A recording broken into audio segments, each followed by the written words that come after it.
My name is Renee Brooks. I'm 32 years old. 5 years ago, I picked up a phone and reported my own brother to the police.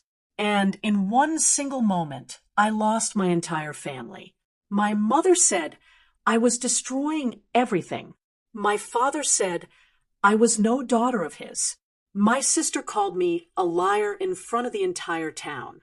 And just like that, I disappeared from their lives. No calls, no messages, no holidays, no birthdays. For 5 years, I was completely alone. But here's what none of them knew. I wasn't the only one. There were 7 others. And what happened in that courtroom would destroy everything they tried to protect. I grew up in a small town where everyone knew everything. The Brooks family wasn't just known. We were respected. My brother Travis was the golden child. He owned a successful auto shop, helped people, donated to church, paid my father's mortgage. People didn't just like him, they trusted him. And in our house, trust meant everything. It meant you didn't question. It meant you didn't doubt. And it definitely meant you didn't accuse. I was the quiet one, a nurse working night shifts, living in a small apartment, minding my own business. I wasn't close to Travis, but I never had a reason to fear him either. Not until one night, Thanksgiving, a normal family dinner, laughter, food, noise. And then I heard something I was never meant to hear. A quiet voice, crying. My cousin Megan, 17 years old, and my sister telling her one sentence that changed everything. Don't be alone with him. Those 6 words didn't just echo in my head, they shattered something inside me. Later that night, I found Megan outside, sitting alone in the cold. I sat next to her. I didn't push. I didn't rush. I just told her she could talk to me. And she did. What she told me made my entire body go numb. I drove home and sat in my car for almost an hour, staring at nothing, trying to convince myself I misunderstood, trying to believe it wasn't real. But deep down, I knew it was. The next morning, I called the police. That single decision cost me everything.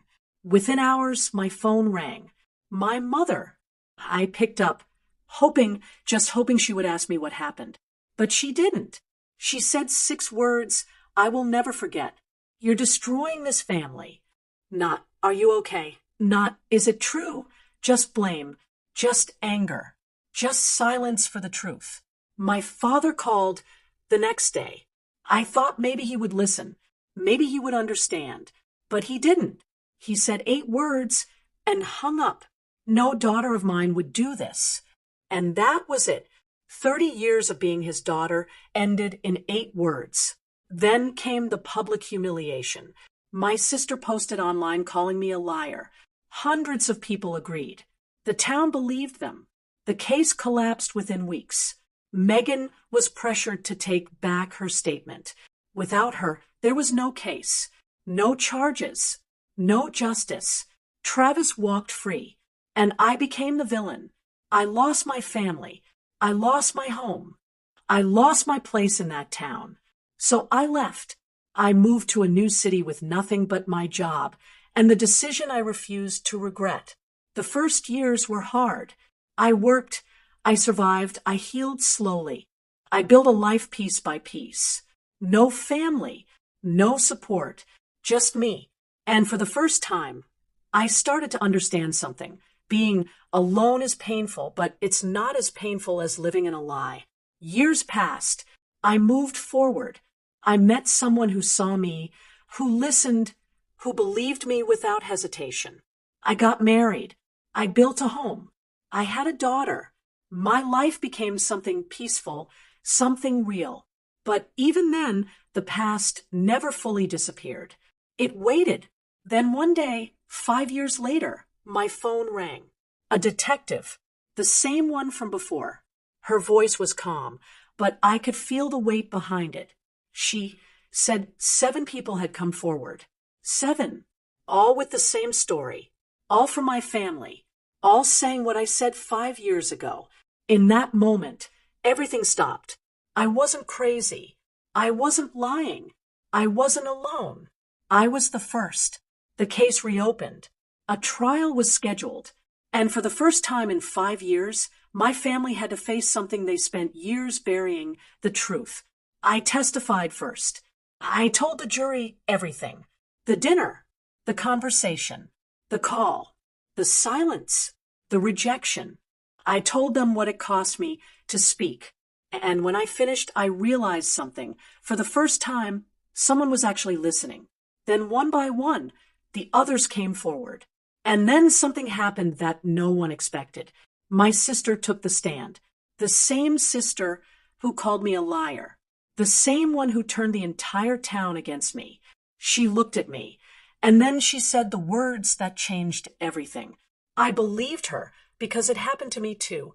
The courtroom went completely silent. 5 years of lies shattered in one sentence. In that moment, everything became clear. The silence, the denial, the anger. It wasn't because they didn't know. It was because they were afraid to admit the truth. The jury didn't take long. Guilty. 9 counts.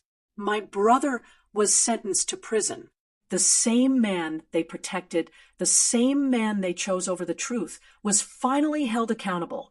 And the family that turned against me, it didn't survive.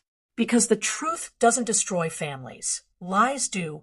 People always ask me if I regret what I did. If I regret making that call. If I regret losing everything. And the answer is simple. No. Because silence protects the wrong people. And even if it costs you everything, the truth is always worth it. That's my story.